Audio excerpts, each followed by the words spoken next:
Corps. My name is Paul Rauschenbusch. I'm the Associate Dean of Religious Life in the Chapel at Princeton University. The Inner Core is a place where we talk about morality, ethics, religion, spirituality in everyday life. I am so pleased to welcome today to the Inner Core Professor Peter Singer. So welcome, Professor Singer. We're so glad you're here.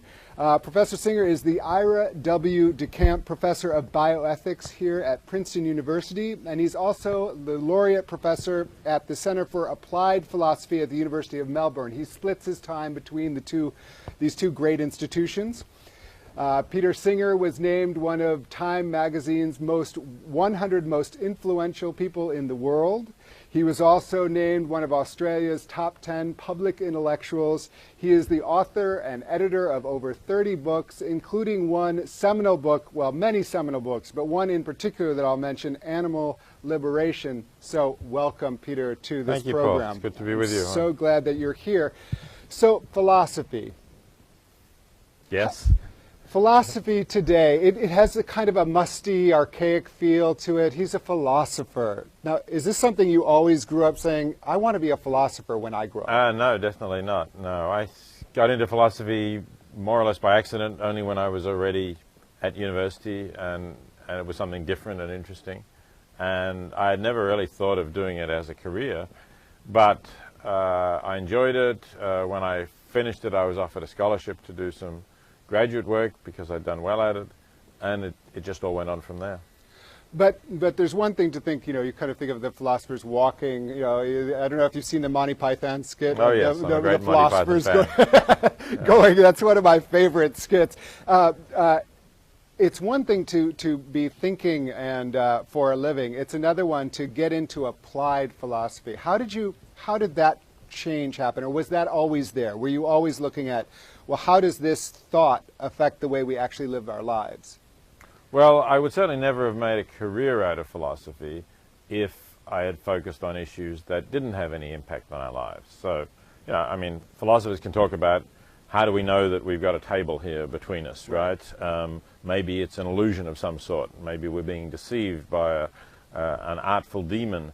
Maybe it's all a dream anyway. So those are interesting questions, but you're never really going to make a difference. Everybody's going to, put the cup down and assume it's going to stay there and not fall to the floor. So that was more like, say, solving chess puzzles. Right. And I couldn't have seen a career in that. But once I could see that ethics and political philosophy really could make a difference to the way we live our lives, then it seemed something worth doing. And you, one of your most well-known books is called Animal Liberation. How did you arrive at the topic of animal rights, and how did you come to the conclusions that you reached? Again, there was a certain amount of serendipity in it. I just happened, while I was a graduate student at Oxford University, to meet somebody who was a vegetarian and start talking to him about the way we treat animals, which I really didn't know much about it at the time. It was in the early 70s, so factory farming was not as well known, was not as dominant even as it is today, but it certainly existed. And I became appalled at learning what we do to animals, and then I started to say, well, I'm studying ethics. What are the ethics of how we treat animals? And I found that very few philosophers had even touched that topic. It was just something that they just assumed that somehow, yes, of course, all humans have dignity and moral status and rights, but animals, no, they don't. We know that. But then if you say, well, why don't they? Why are they so different from humans that they don't? Then you either got nothing at all, or you got very lame responses. They would say, well, we're rational and autonomous, and they're not. But of course, we're not all rational and autonomous. Babies are not rational and autonomous. Humans with severe intellectual disabilities are not rational and autonomous. So does that mean that they've got the same moral status as animals? No, most people would say they don't. So there was just obviously a puzzle that I had to go into, and the more I went into it, the more I thought, there's actually something seriously wrong here with the way we think about animals and the way we treat animals. And I wrote Animal Liberation to try and get people to think about that, and not only think about it, but actually act differently. Well, I guess that's the connection there, is we can think about something and then we can act on it. How do you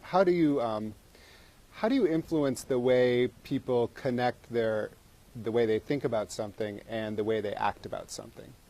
Is that an automatic thing? No, it's definitely not automatic, and that's a perennial issue in philosophy, I think, that it goes right back to Socrates. How is it that people can see what's good or right and yet not do it? So I think that we are complex beings. We have a capacity to think morally. We have a capacity to act morally and to be altruistic or benevolent. But we're also strongly self-interested beings. So very often our self-interest will distort our desire to do what's right. And I think there's that constant tussle going on in us. Circumstances can push us more in one way or another. Certain encouragement pushes us more towards acting ethically.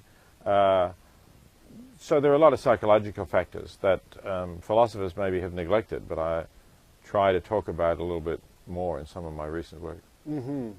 Well, as long as you mention your recent work, I want to get into to make sure that we have a chance to talk about this important book. This is The Life You Can Save, which essentially gives lie to the idea that there's nothing I can do. Mm-hmm. You know, I mean, we really. You look at world poverty and you say, oh gosh, that's sad, but really it's out of my hands. I wish I could do something, but I can't. Maybe you can introduce us to the book by using your opening argument, which I think is so compelling. Right, okay. So what I do to open the book is to ask the reader to imagine that they're walking past a shallow pond, maybe somewhere in a park or on a university campus, and as they walk past it, they see that a small child has fallen into the pond and is in danger of drowning, because the pond is deep enough for an adult to wade into, but too deep for a child to stand. And you look around, you say, where's the babysitter or the parents, but there's nobody else there, it's just you or the child. So you're about to rush in to save the child, and then you realize that you've put on your most expensive pair of shoes this morning. And if you stop to take them off, it might be too late. The child might drown. So the choice is, are you going to ruin a really expensive pair of shoes, or are you going to leave the child to drown? Now, I try that out on my students, and invariably they say, well, of course you've got to save the child. You can't compare a pair of shoes with a child's life. And I'm happy that they say that, naturally. I think any decent person would say that. But then I ask them to think, and in the book I ask the reader to think, well, have you given the cost of an expensive pair of shoes to save the life of one of the around 9 million children who are dying from poverty-related causes each year around the world? Because there are children that you can save just as easily as you could save that child in the pond in front of you. There are children who, by a relatively modest donation to an effective aid agency, you could save their lives. And so from there I go to saying, well, what can we do in terms of global poverty? How can we make a difference? How much should we be giving? I look at some of the objections about whether aid is really effective. And I conclude that we do have an obligation to give significantly to help the world's poor. And I suggest at the end a scale that people might use in order to decide how much is enough. I love this book so much. I think it's so important. The Life You Can Save. One of the reasons I like it is it really does confront you with this very clear picture. This is not something that's about someone else. So you have to look inside yourself and say, well, what do I really feel about that? What am I willing to give up in order to help save a life? Yeah. We have a lot of talk about life in this world. You know, people talking about the fabric of life, and the question is how does poverty fit into that question of life issues, you know, with the pro-life, with the death penalty, and then poverty is a crucial part of that question. And so this book also also, for me, I don't know if you're aware of the Flannery O'Connor story that this is evocative of. There's a Flannery O'Connor who's a very caustic writer. She's amazing writer. She says, the life you save may be your own. And for me, I think that one of the things about this title is that we can't be claiming to be living a true life unless we wrestle with these questions of poverty and how we are connected with this person who we may never meet, but who our choices about where we spend our money has direct implications. It's a startling argument, and you lay out some very clear guidelines on how much each person should be giving of their income. And I have to say, when I read those guidelines, I thought, that's incredibly modest. It is quite modest, yes. This is not like, okay, give half of your. I mean, this is something that we can really do. Absolutely, I think so. I wanted to set a realistic standard, but a standard that if everyone or most affluent people were to give, would provide vastly more resources than we have now to deal with world poverty, so that we could really make a significant inroad into reducing the number of people who are living in extreme poverty, and therefore, of course, reducing the number of people who die because of poverty. And so I decided to have a progressive scale that increases according to what you earn, like the tax scale, and it starts off at just 1%, and for 90% of US taxpayers, it's somewhere between 1% and 5% that I'm suggesting you give. Up to $105,000. That's right. That's the point at which you get into the top 10% of US taxpayers. Yeah. And only after that does the scale increase. But despite the fact that it's modest, if everyone in the US were to give according to that scale, it would yield $500 billion. Now, just by comparison, official US government aid for developing countries is currently $16 billion, and instead of that, we could have $500 billion. Massively transforming the world. It does. It completely could transform it, and of course you would want affluent people in other countries to do the same. We could really, I think, make large-scale extreme poverty a thing of the past, and that's what people don't realize. It's incredibly exciting. Jeffrey Sachs, you also reference his work, The Economist, who it's unparalleled in human history that we actually, if we set our will to it, we could end severe poverty in this world, and that's a challenge that we need to always be putting in front of us, because it also means that every day we don't do something, we're not meeting a challenge that is meetable. This is no longer some sort of fantasy utopia. We could reduce suffering today if we were to actually not even give up that much. It's about the pair of shoes or the several pairs of shoes over the course of a year. It's about the $4 cup of coffee that we have 3 times a day because we need to keep this fuel going. And I'm, by the way, if you think I'm judging you, I'm not. I am determined to try to do better. This last year, I was looking at my own tax returns. How much did I give to? I think I'm a little short, but I was doing okay. But I did some research when I saw this book last year. I saw that Vice President Biden gave under $2,000, and he and his wife had made $250,000. Right. And so less than 1%. For somebody. Much less than 1%. I mean, this is. I thought that is really reprehensible. I mean, and this is someone who's supposed to be a moral leader of our country, and so I was, the uncharitable perspective on Joe Biden, because I really felt that this is something that he should be living up to, that we should all be trying to, and also, in a very sort of pragmatic sense, to use it in the negative way, it's tax deductible, so it actually, I mean, this is not. This is a winning solution. Sure, yeah, absolutely. And I think, anyone who is concerned about human life and wants to save human life, this is a very easy way to do it. You know, this is a way where you can know that you will have an effect. You don't have to petition the government to do something. You don't have to try and get a change of law. You don't have to get the Supreme Court to change its mind. Yeah. All you have to do is get out your credit card and go online, and it's done. But don't you think in some ways it's back to you being confronted with the rights of animals? In some ways someone has to be confronted with poverty. Do you think that's true, or is it something that we inherently feel a revulsion towards? I mean, I think that we are so antiseptically, many of us, I mean, here we are in Princeton, in this little township, 20 minutes away, people are suffering greatly, you know, in Trenton and those environs, and because we have this kind of antiseptic separation between suffering and non-suffering until we're the ones suffering. So I don't know if part of the solution has to be exposure.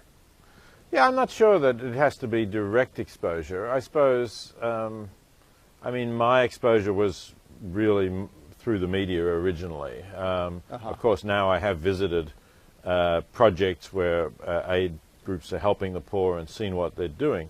But that was after I got involved. I remember my first exposure way back in the 60s was the photos of the Biafran famine, you remember, in the civil war in Nigeria. And that got me to think, gosh, you know, these people have so little, and I mean, I was a student, I didn't have a lot of money, but I still had something to spare. And I think the media can show us what's happening, and we can relate to those people. So I don't think we need the sort of real face-to-face confrontation, but certainly making people realize that this is not just a mass of statistics, but that this is, you know, this family in a village who may have to watch their child die because they can't afford very simple medical treatment that could help their child to live, or this community that doesn't have safe drinking water, and so regularly children die of diarrhea because they can't afford to treat their water, they don't have the fuel to boil their water. Or I mean, those are the sorts of things we need to break down the statistics, the billion people in poverty, and we need to tell stories about this family in Mozambique, that group in Ethiopia, these people in Cambodia, all of those sorts of things, I think, to make it real. But once we do that, I think people can relate to it. Yeah. Yeah. Well, again, this book is fantastic, The Life You Can Save. I think I'm probably the only Christian pastor in the world to ever have compared Peter Singer to Jesus. Would you say that's a fair? Yes, if you're going to do that, I would say you probably will be the first. Well, no, I've already done it. I've done it from the Princeton pulpit. Okay, great. Only in this, I mean, not in all I don't want you to get a Jesus complex. I won't. I don't think there's much. With that. I don't think there's much worry. Only in the sense that for me as a pastor, I see this. What is the call to sacrifice our own sense of entitlement, our own sense of luxury, in order to save the life of someone else, to be engaged with the life of someone else. If we're not willing to do that, then I don't think we're living out the gospel. And I think what I admire so much about Professor Singer is that he has forced us to confront this reality that what I do with my life is directly related to someone else's life, and in very stark ethical terms. And I think that's very helpful for everyone who is trying to live a life of integrity and morality. Now, there are others who certainly would not compare you to Jesus, and I wanted to take a moment for perhaps you to describe some of the controversy that has been around your career. And I know at Princeton, when you came, Steve Forbes decided to no longer support the university financially. There have been protests at some of your talks. And I wonder if you can articulate some of how you understand the people who object to your positions, how you articulate their views, and some of your responses. Yeah, sure. So most of this opposition comes from people who are critical of places where I depart from the traditional ethic of the sanctity of human life. As we've been talking about, I think we have a strong obligation to save life where we can do so. But I also think there are some cases where it might actually be kinder and more humane to end a human life. And one of the cases that I've talked about, probably the most controversial, is where babies are born with severe problems that are not going to be compatible with what the parents and the doctors judge to be a reasonable quality of life. Now that unfortunately happens, quite regularly, and it is fairly normal for doctors to say, because this child has these problems, we're not going to treat the child with all the modern technology that medicine makes available. And so they make a decision essentially to allow the child to die through non-treatment. And I can understand the reasons for that, and I can support such a decision. But I don't think that it's really very relevant if you think that it's better that a baby should die. I don't think it's very relevant whether the death comes about because you withdraw life support, like a ventilator, or because you actually decide to end that child's life by giving the child a lethal injection.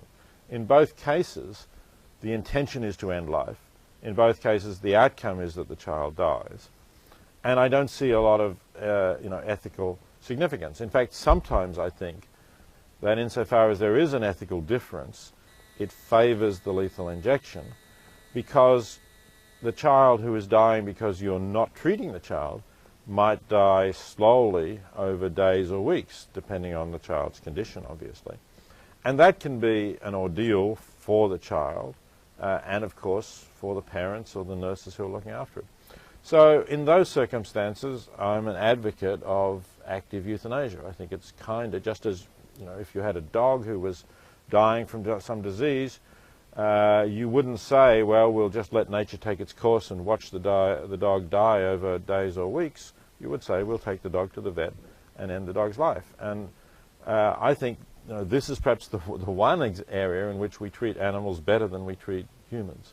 So I have advocated active euthanasia in those circumstances. I also advocate it as a right for autonomous adults to choose if they're terminally ill. And those are the things that have caused a lot of controversy, protests from people in the pro-life movement, and also some people in the militant disability movement who think that I'm too ready to conclude that a life with disability is not worth living. And how do you respond to those claims? If someone who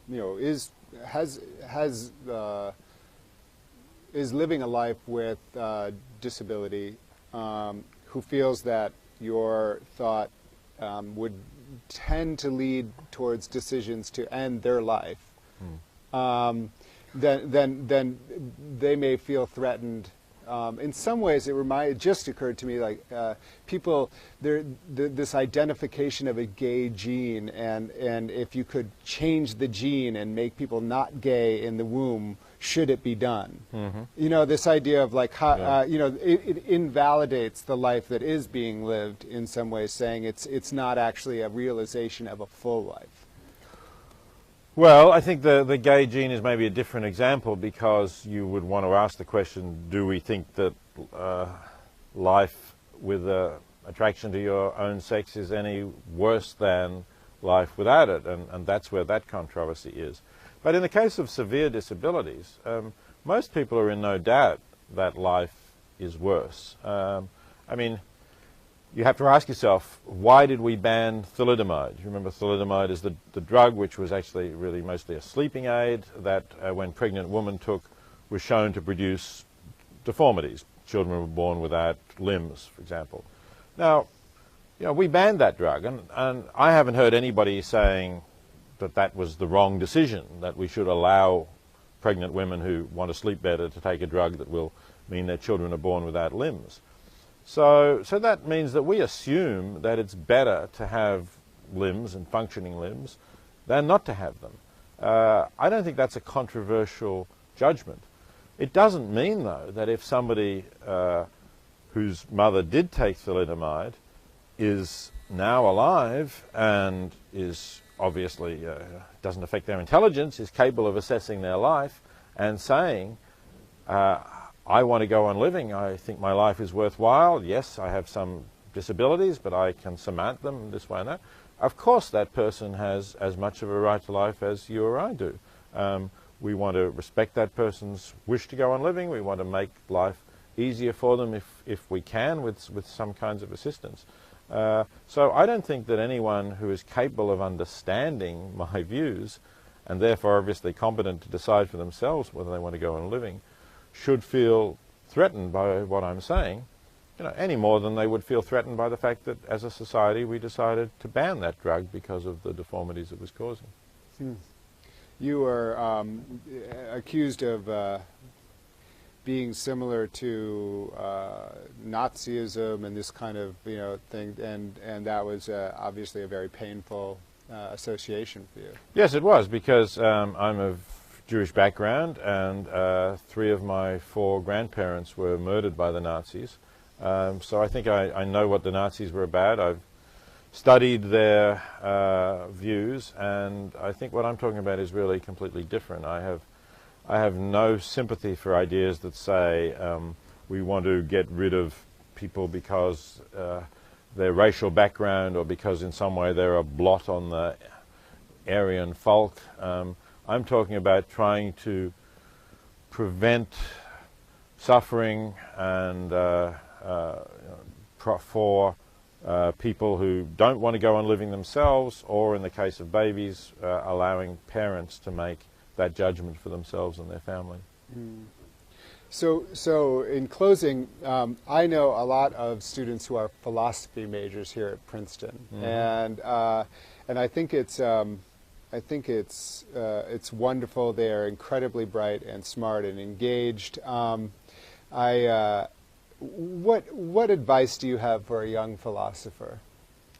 Well, my advice for a young philosopher, or really for any young student, is to think about the kind of life you want to live and how it can advance the values that are most important to you.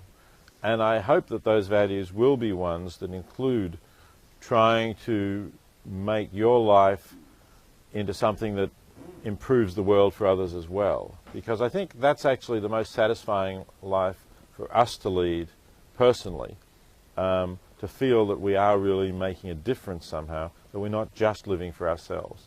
And I think through philosophy we can think about those issues of values in a deep way that can help us and others to find the way in which we can make a difference to the world. But it doesn't have to be through philosophy. I think it can be through a wide range of other studies and other activities that you make a difference. Right. I'm not sure if you're aware of my family connection with Dick Rorty. Richard Rorty. I was a cousin. All right. Yeah. And he was a philosopher and till his death last year. But he also encouraged people maybe not to study philosophy, yes, or not to end there, yes, and to go study do something that would actually fulfill, I guess, the ethical mandates of philosophy. Yes. Interestingly, towards his death, I had a chance to meet with him and ask him about, he knew he was dying, and I asked him, what philosophy had to say about his death, his imminent death, and he said, philosophy has nothing to say about death. Only poetry has something to say about death. Well, at first I went with religion, right, but we had, and he was, we were, I had deep respect for his viewpoints, and he said to me, I said, are you thinking about God at all? And he said, Paul, I can't be in love with something I'm not in love with. And I thought that was a very gentle way to put it. Yeah. And then I asked about philosophy, and he said, philosophy has nothing to say about death. Only poetry has something to say about death. I wonder, what are your views about what does philosophy have to say with life after death? I think you do a lot with what philosophy has to say with life, but what is it? And obviously philosophers in the past have speculated about life after death, but I think it is something that we would need evidence for. I'm very much an empiricist on those things. I say, if somebody wants to believe something, I say, what's the evidence for it? I haven't seen any good evidence for life after death, so I'm not a believer. I think death is the end. Some people find that psychologically difficult thing to accept, but I suppose I've believed that pretty much all my life, so I'm quite comfortable with it. Well, I hope you know some good poetry. Oh no, I don't agree with Richard Roddy totally on that. I think philosophy can help, because I think if you feel that you've lived a good life and you've achieved what you wanted to, you know, I think it's going to be easier to accept the end of your life than if you felt somehow you never did the kinds of things that you wished you'd done. Professor Singer, thank you so much for being on the Paul. Inner Core. This has been another edition of the Inner Core. We're so glad that you joined us here today, and we look forward to seeing you next time.